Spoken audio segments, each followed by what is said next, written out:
তো দর্শক, আপনাদেরকে উদ্দেশ্যে একটা কথা বলতেছি।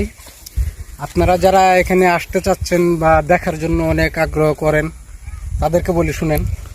কারণ এখন যে পরিস্থিতি আছে, এই পরিস্থিতির ভিতরে আপনারা আসলেও দেখতে পারবেন না। কারণ অনেক দূর থেকে দেখতে হবে, কাছে আসতে পারবেন না।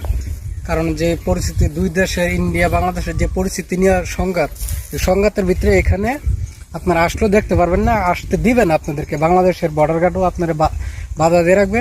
এমনকি ইন্ডিয়ার যে বিএসএফ আছে, তারাও অনেক অত্যাচার করে, আসতে দেয় না, মানুষকে টর্চার করে নিয়ে অনেক শাস্তি দেয়, আসতে পারবেন না।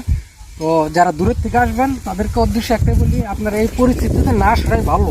কারণ আসলে পুরোপুরি আপনারা উঠতে পারবেন না। আমরা এলাকা ভিত্তিক যে রাস্তাটাতে আসতে হয়, সেই রাস্তাটাতে আমরা আসিনি, আমরা কিছু গ্রামের ভিতর দিয়ে চলে আসছি। আর এখানকার ওদিকে আমাদের পরিচিত, কারণ